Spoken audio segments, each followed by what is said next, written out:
My first exposure to the Dragon Ball franchise was the original Dragon Ball anime in the Latin American dub. I really enjoyed the show, and it wasn't until a little bit later that I discovered there's a Dragon Ball Z. But here's the thing, I haven't watched the original Dragon Ball in Japanese, and it's been many years since I first watched it, so I decided to go back, check it out, and in the process, I've noticed a lot of things that I totally had forgotten, some things that I noticed because I'm watching it in Japanese and now I understand Japanese. So I wanted to share some of those things with you. So that's why today we're talking about 10 things you probably never noticed about episode 1 of the original Dragon Ball.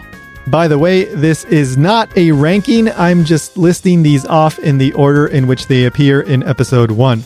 So, number 1, apparently Dragon Ball takes place a long time ago.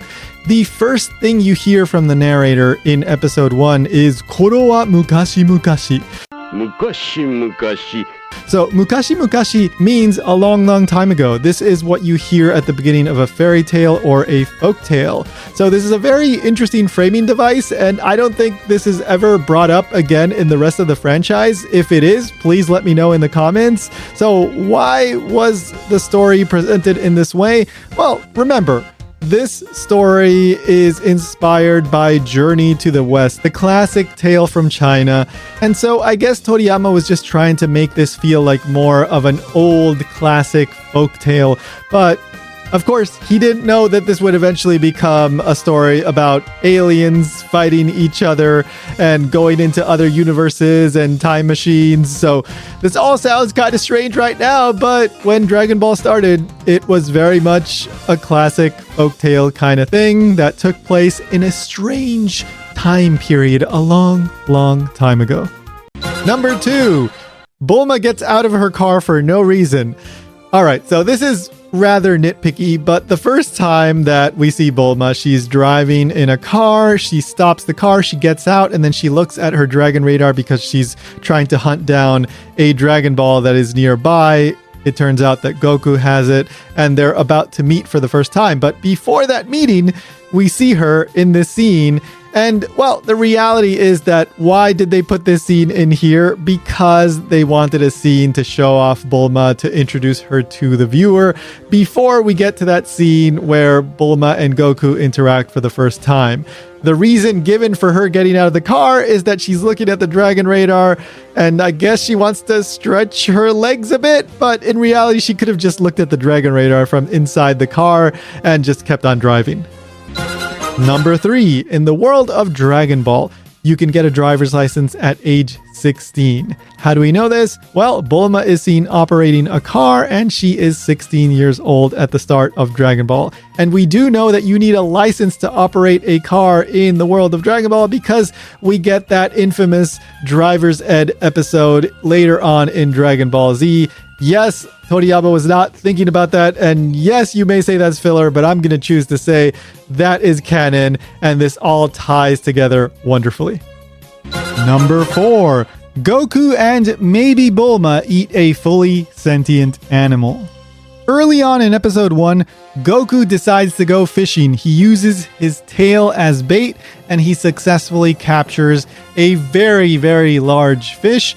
He kills it and then drags it all the way home. He takes Bulma with him, so presumably Goku ate this fish and Bulma may have eaten some of it as well. We know this fish is fully sentient because we see the fish actually speak before Goku catches it.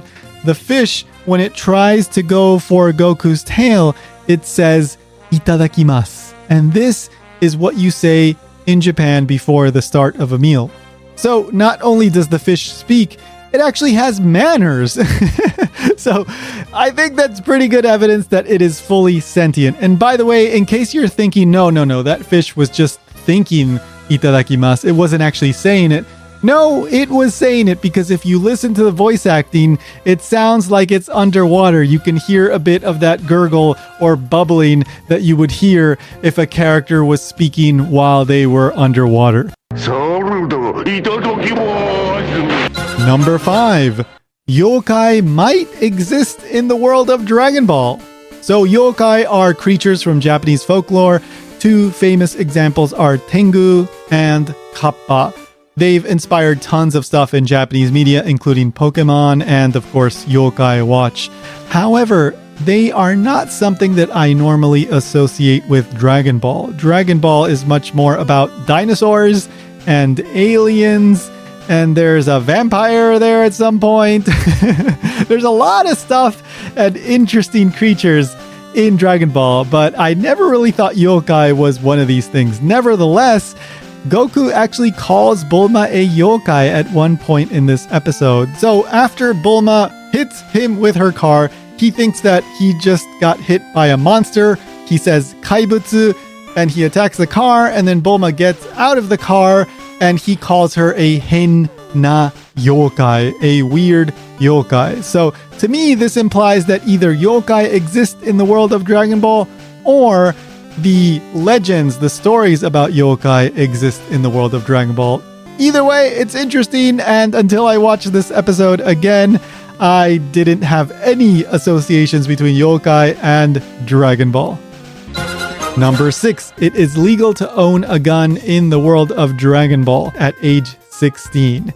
Now, we don't know what the process is like for getting a gun and whether you need a license or whatever, but in this episode, we see that Bulma is packing a gun and she whips it out and starts shooting at Goku. So we can confirm that if you're 16 years old, it's totally possible to get a gun in the world of Dragon Ball.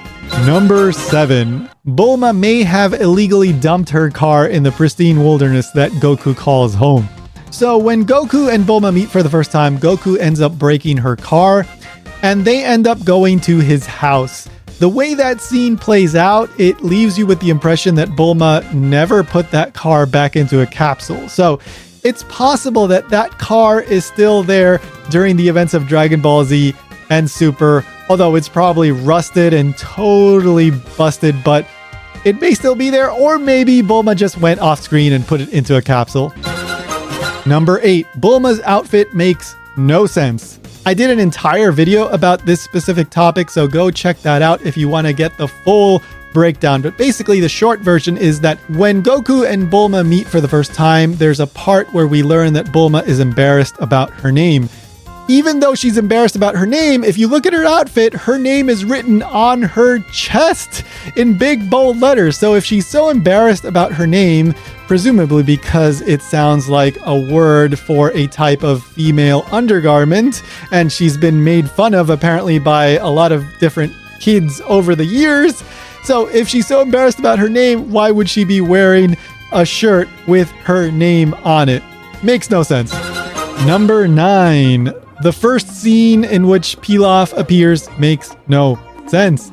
So I am pretty sure that this is an anime-only scene, and it was inserted here as a way to explain how the Dragon Balls work.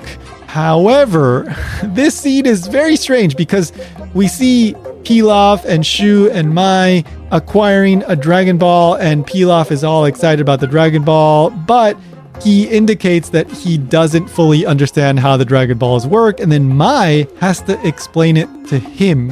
Why does Mai have to explain the Dragon Balls to him when they've already been looking for the Dragon Balls? Presumably, Pilaf would know exactly how the Dragon Balls work, and yet Mai has to explain it to him in this scene once they're actually out there getting their hands on a Dragon Ball.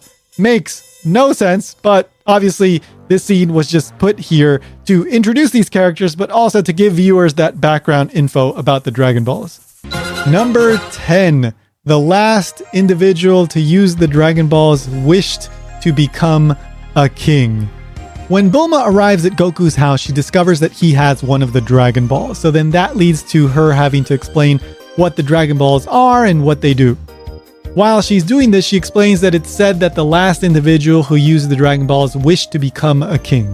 In the world of Dragon Ball, there is a king that rules over the entire world. He's an anthropomorphic dog, and as far as we know, he's not immortal. So perhaps the individual who became a king thanks to the Dragon Balls actually is like the great-great-great-grandfather of this dog king that is ruling over the world of Dragon Ball. We don't get any details or confirmation about this, but it seems like a fairly logical conclusion. Thanks so much for watching, guys. Don't forget to subscribe, like, and comment. Let me know, did I miss anything that you think I should have included in the list? Drop it in the comments, and I'll see you in the next one.